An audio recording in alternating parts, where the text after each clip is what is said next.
Good morning বন্ধুরা, আমার নতুন একটা ভিডিওতে তোমাদের সবাইকে ওয়েলকাম।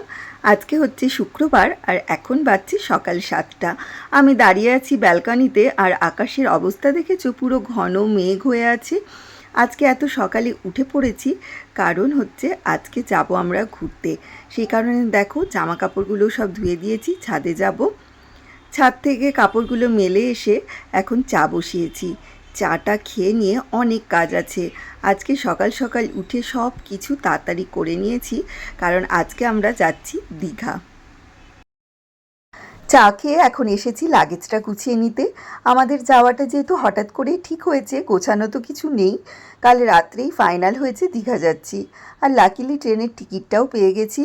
রাত্রে আর কিছু গোছাতে ইচ্ছা করছিল না, সেই কারণে আজকে অনেক তাড়াতাড়ি উঠে অন্যান্য কাজগুলো একটু এগিয়ে রেখেছি। তারপর এখন বসেছি প্যাকিং করতে। একদিনের জন্য যাওয়া, বিশেষ কিছু নেওয়ার নেই, মোটামুটি হয়ে গেছে এখানে গোছানো। একদিনের জন্য বিশেষ কিছু নেওয়া নেই ঠিকই, কিন্তু মনে করে করে কিন্তু অনেক কিছুই নিতে হচ্ছে। চলো, মোটামুটি হয়ে গেছে গোছানো। এখন এসেছি রান্নাঘরে, রান্নাটা একটু এগিয়ে রাখবো বলে। যেহেতু এক জায়গায় যাব, বেশি কিছু রান্না করব না। ফুলকপি আলুর তরকারি করব, ডাল করব, মাছ ভাজা করব। এই হচ্ছে আজকের মেনু। কোথাও যাওয়ার থাকলে দেখবে এমনি সেভাবে খাওয়া হয় না, তো ঝটপট করে যা হয় সেটাই করব। রান্না করতে করতে আবার যেটা মনে পড়ছে সেটা সঙ্গে সঙ্গে গুছিয়ে নিচ্ছি। এখন বাজছে 1টা মতো, আমরা সবাই রেডি হয়ে নিয়েছি, এবার বেরোবো। চলো, গাড়িতে উঠে পড়েছি। অনেক দিন পর সবাই মিলে আবার কোথাও যাচ্ছি। সেই ডিসেম্বর মাসে গেছিলাম বেনারস, তারপরে আর কোথাও যাওয়া হয়নি। এই লম্বা ছুটিটা কেটে গেল, কিন্তু কোথাও আমরা বেরোতে পারিনি। ছেলে এত বায়না করছিল মা কোথাও চলো চলো করে, শেষ পর্যন্ত ওর আবদার রাখতে আর কি আমাদের হঠাৎ করেই দীঘা যাওয়া। একঘেয়ে জীবন কিন্তু কারোরই ভালো লাগে না বলো। মাঝে মাঝে মনে হয় দুদিন একটু অন্যরকমভাবে কাটাতে। যাই হোক, খুব মজা হচ্ছে, সবাই মিলে আবার কোথাও যাচ্ছি।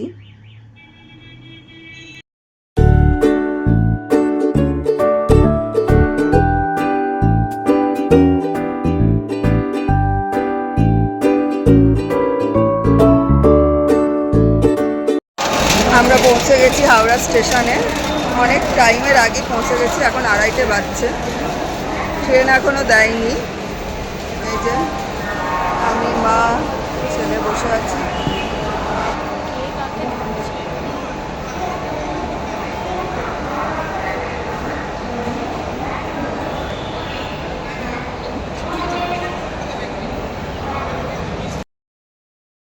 আমাদের ট্রেন আসার কথা ছিল দুপুর 3টের সময়, কিন্তু দেখাচ্ছে ট্রেন 1 ঘন্টা লেট, মানে 4টের সময় আসবে। এই যে এত মানুষজন বসে আছে, সবাই কিন্তু এই একই ট্রেনে দীঘা যাবে। তার সাথে দিয়েছে আজকে মারাত্মক গরম, ফলে প্রত্যেকেরই ভীষণ কষ্ট হচ্ছে এই প্ল্যাটফর্মে বসে থাকতে। কিছু করার নেই, ট্রেনের ব্যাপার। কত তাড়াহুড়ো করে বাড়ি থেকে বেরোলাম, আর এসে দেখো ট্রেন লেট। এখানে একটু ঝালমুড়ি কিনেছি। এত তাড়াতাড়ি করে বেরিয়েছি তো ভালো করে খেতেও পারিনি, তো ঝালমুড়ি কিনে সবাই মিলে একটু খাওয়া দাওয়া করছি।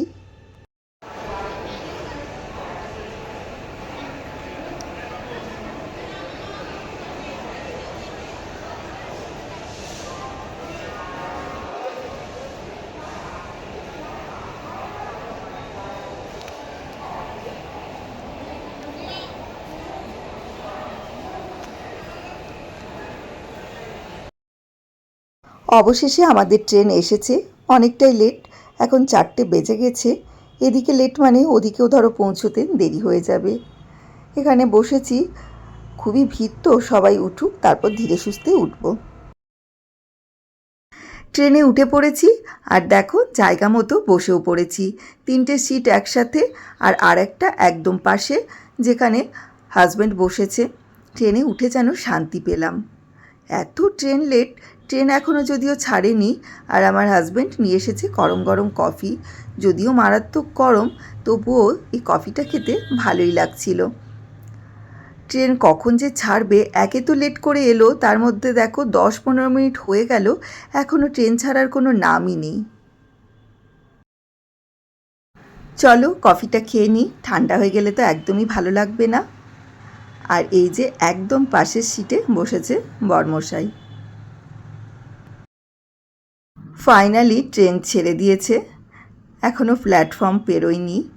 কী যে আনন্দ হচ্ছে। আজকে শুক্রবার, আজকে আমরা ওখানে পৌঁছাবো, শনিবারটা থাকবো, রবিবার দিনই আবার ব্যাক করে আসবো। এই একটা দিনই ভীষণ আনন্দে মজায় যাতে কাটে, সেটাই ঠাকুরের কাছে প্রার্থনা করছি, যেন আমাদের জার্নিটা খুব আনন্দের হয়। এবারে ট্রেন জার্নিতে একটা দারুণ অভিজ্ঞতা হলো। এই যে ভদ্রলোককে দেখছো, ইনি হচ্ছেন ম্যাজিশিয়ান। ভীষণ সুন্দর ম্যাজিক দেখাচ্ছিলেন। কামরাতে যত বাচ্চা ছিল, সাথে আমার বাচ্চাও, ভীষণ খুশি হয়েছে ওরা, তার সাথে আমরা বড়রাও। কারণ ওনার ম্যাজিকগুলো এতটাই সুন্দর ছিল, 10টা মিনিট খুব সুন্দর করে আমাদের কেটে গেল। অসংখ্য ধন্যবাদ ওনাকে। এখন বাজছে 8:45। আমরা নামলাম দীঘা স্টেশনে। অনেকটাই ট্রেন লেট হয়ে গেছে, কিছু করার নেই, ট্রেন তো এসেছেই দেরিতে, পৌঁছবেও দেরিতে, এটাই তো স্বাভাবিক। কিন্তু একটা যেটা ভালো ব্যাপার, সেটা হচ্ছে ট্রেন থেকে নেমেই মনটা খুব ভালো হয়ে গেল একটা জিনিস দেখে, যে প্ল্যাটফর্ম থেকেই দেখা যাচ্ছে, দেখো জগন্নাথ দেবের এই মন্দির। মন প্রাণ সব যেন একদম ভরে গেল এটা দেখে। এখন হাঁটতে হাঁটতে যাচ্ছি মাকে নিয়ে, মানে প্ল্যাটফর্মের এক প্রান্তে আমরা নেমেছি, আর এক প্রান্তে মানে আর কি আসতে হবে, মানে প্রচুর হাঁটা। ও আর ছেলে তো অনেকটা এগিয়ে গেছে, আর আমরা অনেক পিছিয়ে আস্তে আস্তে যাচ্ছি। আর দূরে দেখতে পাচ্ছ জগন্নাথের মন্দির দেখা যাচ্ছে। এখন এখান থেকে সোজা যাব হোটেল। আমরা উঠে পড়েছি টোটোতে, মন্দিরের পাশ দিয়ে টোটোটা যাচ্ছে। রাত্রের আলোতে কি অপূর্ব লাগছে দেখো মন্দিরটা দেখতে। এতদিন তো ফোনে টিভিতে দেখতাম, আজ নিজের চোখের সামনে দেখছি, খুবই ভালো লাগছে। শুধু মনে হচ্ছে কখন কালকে মন্দিরে যাব। আমাদের হোটেলটা হচ্ছে ওল্ড দীঘাতে, সেখানে এখন যাচ্ছি। বেশি দূরে নয় স্টেশন থেকে, মিনিট 5-7 রাস্তা। এবার একদম সমুদ্রের কাছাকাছি হোটেলটা নেওয়া হয়েছে। এর 2 বছর আগে একবার এসেছিলাম, অনেকটা ভেতরে হোটেলটা আমাদের হয়েছিল, তো সেই জন্য এবার ঠিক করেছি সমুদ্রের একদম কাছেই হোটেল নেব। আমরা পৌঁছে গেছি হোটেলে। এখন হোটেলের রিসেপশানে বসে আছি, যে সমস্ত ফর্মালিটিসগুলো থাকে সেগুলো করা হচ্ছে। আমাদের হোটেলের নাম ভক্তিসাগর। আর দেখতে পাচ্ছ রিসেপশানের গোটা দেওয়াল জুড়ে রাধাকৃষ্ণের একটা কি সুন্দর ছবি। আমি বসে বসে শুধু ওই ছবিটাই দেখছিলাম। যাই হোক, চলো এবার রুমে যাই। রুমে গিয়ে লাগেজটা রেখে আমরা 3জনে বেরিয়ে পড়েছি সমুদ্রের ধারে যাব বলে। আসলে আমাদের হোটেলটা সমুদ্র থেকে মিনিট 2-এর রাস্তা হবে। এই যে বিশ্ব বাংলা গেটটা দেখছো, এই গেটের একদম পিছনে। মা আর এলো না, মা একদম ক্লান্ত হয়ে পড়েছে। হোটেলে গিয়ে ব্যাগটা রেখেই বেরিয়ে গেছি, মানে এত ভালো জায়গায় আমাদের হোটেলটা, পুরো সমুদ্রের ধারে। তো মা আসতে পারলো না, মায়ের পাটা ব্যথা করছে, সে কারণে মাকে চাটা দিয়ে আমরা জাস্ট একটু সমুদ্রের ধারে আসলাম, তোমাদেরকে দেখাচ্ছি।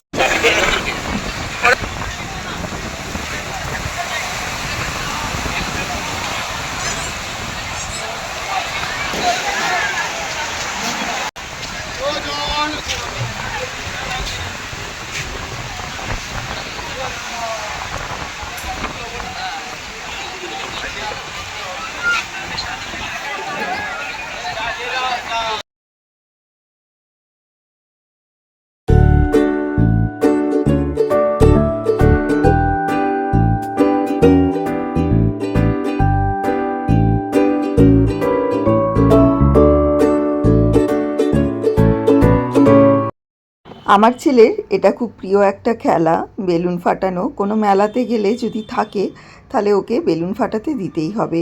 তো সমুদ্রের ধারেও দেখতে পেয়েছে, আর যাই কোথায়, মা চলো কটা বেলুন ফাটিয়ে আসি। তো সে কারণে এখানে আবার এলাম। আর যে কটা বেলুন বলেছি সব কটাই কিন্তু একদম ঠিকঠাক ফাটাতে পেরেছে, সেই কারণে খুবই খুশি। যাক, ওর খুশির জন্যই তো এখানে আসা, ও যাতে আনন্দ পায় সেগুলোই তো ওকে করতে দিতে হবে।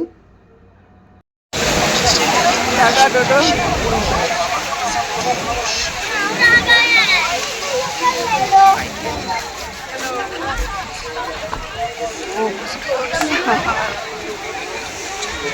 যে হাওয়া, মনে হচ্ছে পাগল হয়ে যাব। এত দারুণ ওয়েদার, কি বলবো তোমাদের। মনে হচ্ছে এখান থেকে আর হোটেল যাব না, এখানেই বসে সারা রাত সমুদ্র দেখেই কাটিয়ে দিই, সেটাই মনে হচ্ছে আমার, সত্যি বলছি। ফিরে যাচ্ছি আমরা এখন হোটেল। আর একটু বসতে পারতাম, কিন্তু মা হোটেলে একা আছে আর টায়ার্ডও লাগছে প্রচণ্ড। গিয়ে একটু ফ্রেশ ট্রেশ হবো, তারপরে ধরো খাওয়া দাওয়া করবো। আর দাঁড়া আর ওর বাবা গেছে খাবারটা আনতে, ও ডাইরেক্ট হোটেল চলে যাবে আর আমরা হোটেলে যাচ্ছি। ওই দেখো, ওই যে পেছনের যে সাদাটা দেখতে পাচ্ছ দুতলা, ওইটা হচ্ছে আমাদের হোটেল। মা বারান্দায় বসে আছে, মাকে দেখতে পাচ্ছি এখান থেকে। এখানে ছেলে কটা ছবি তুলবে বলছে, চলো ওকে ছবিটা তুলে নিই, দিয়ে হোটেলে ফিরবো।